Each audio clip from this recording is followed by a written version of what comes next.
Welcome back, folks, to the Otaku Radio, where we talk about popular anime topics and questions. I'm your host, Christian Tran, and I have my guest here, Martin Wilhelm. As for today's topic, we are discussing what makes anime so appealing to watch. How are you doing, Martin? Doing not too bad. Doing on the daily grind every day, every hour, every minute. Alright, sweet. Same. So, for people who don't know what anime is a style of animation originating in Japan that is characterized by stark, colorful graphics, depicting vibrant characters in action-filled plots, often with fantastic or futuristic themes. In case you're wondering, I got that from Google. Cool. So why do you like anime, Martin? I like anime because of all of the different stories and plots and the different worlds that each of the creative directors are able to make. Alright, that's really nice. Do you have any favorite animes in mind? I do have one. Mob Psycho 100 is one of my more favorite ones. And Mob Psycho 100 is an anime about this middle school kid whose nickname is Mob, who has amazing psychic powers, but he tries to suppress them through his everyday life by suppressing his own emotions to keep his powers under control.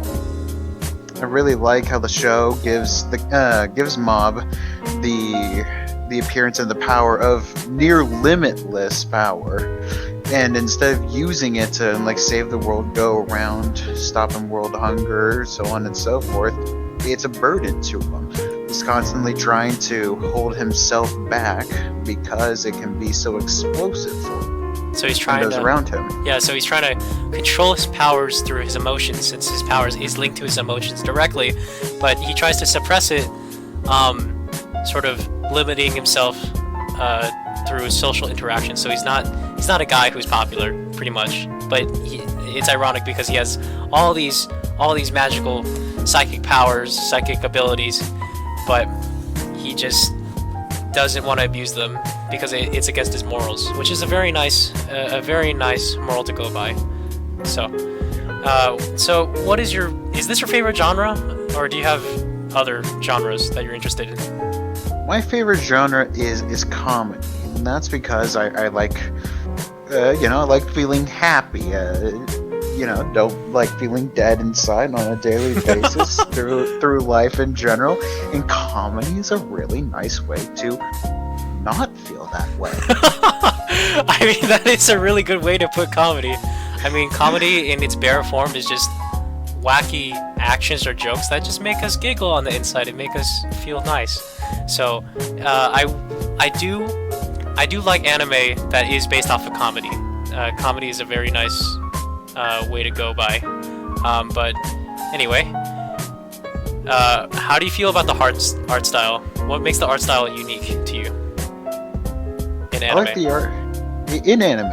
Yeah. I like the art style as it is generally is very unique from a lot of other art styles. Typically, with being here in America, the American style is very different than anime. The proportions of the characters are very different, with a lot more exaggerated features than what you would see in typical cartoons. While in American cartoons, the movements are far more exaggerated, and more classic cartoons animate, the features are more exaggerated.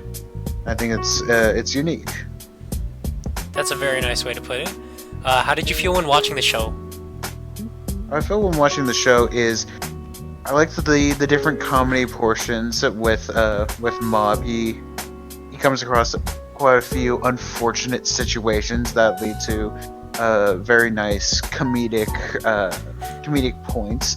The action on it is very good as well, with the the creator of Mob Psycho 100 also being the creator of One Punch Man, being an incredibly good action anime in its own right. I see. So the art style and the overall feel of the show is very comedic and awkward at the same time, which is very appealing to me because I personally can relate to that.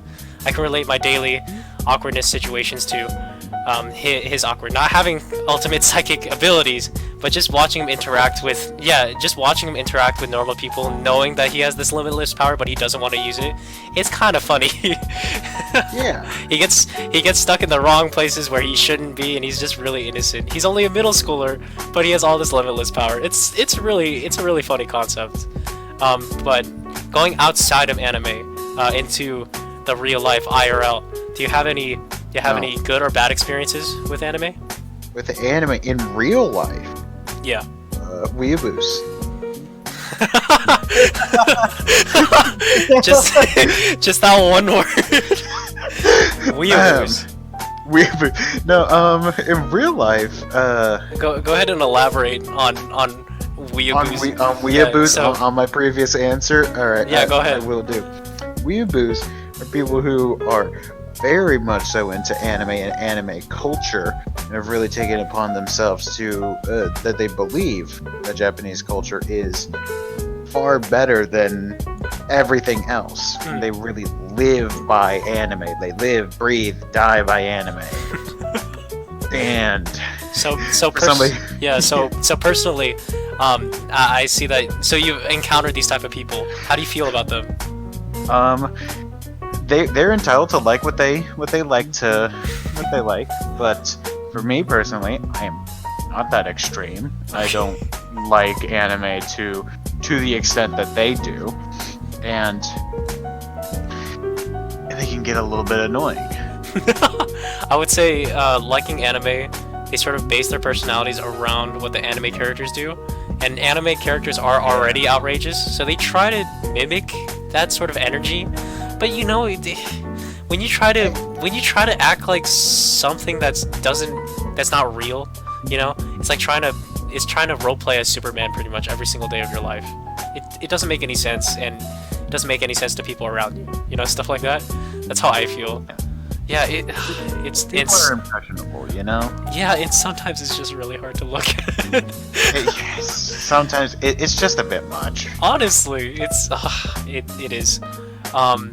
But personally, with my experiences with anime, I did have some bad experiences with anime. Back in middle school, I watched anime religiously because I didn't have any friends at the time. But it kind of warped. Unfortunate. It kind of warped my personality to be a weeaboo. So it's like this obligation to input yourself into the story, which is really nice. But whenever I would watch anime, I would always try to disconnect myself from reality, pretty much.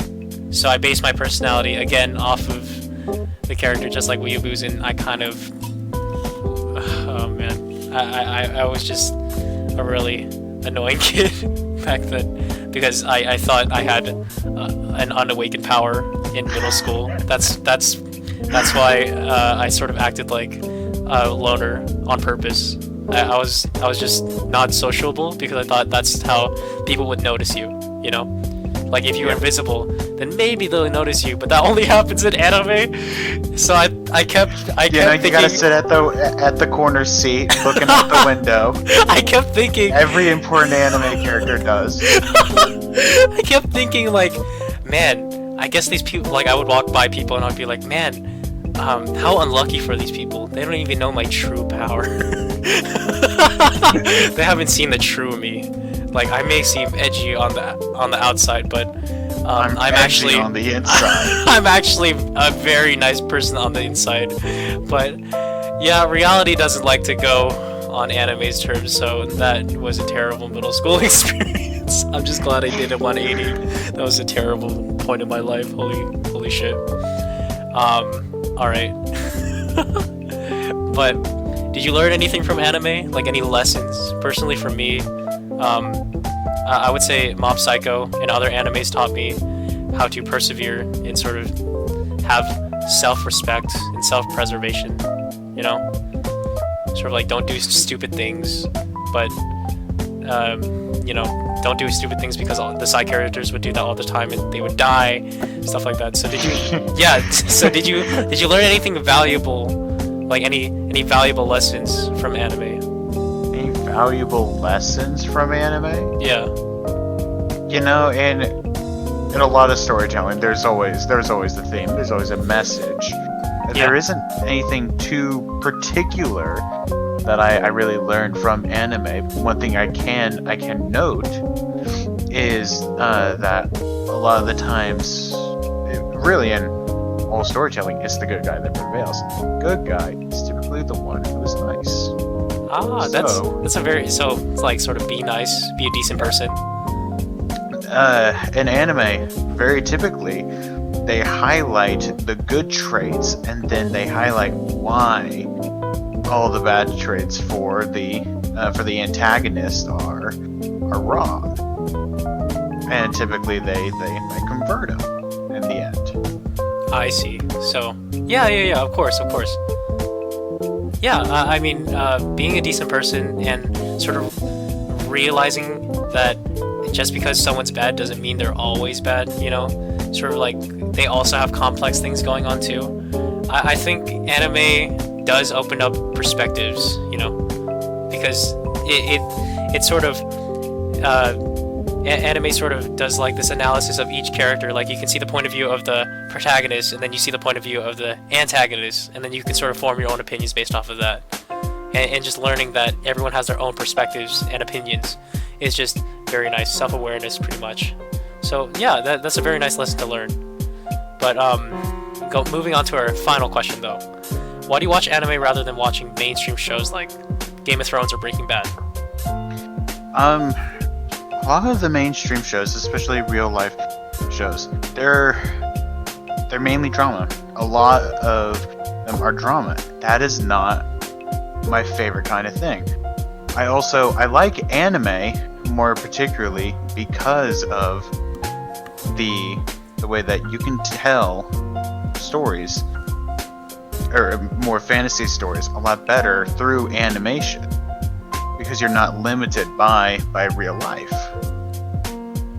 Yeah, I would say animation is already unrealistic, and trying to convey the same feeling of unrealism with sort of realistic people, like live action, is not mixing well.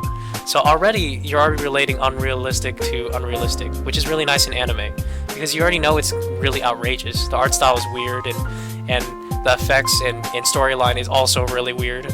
So it's just a breath of fresh air, I would say.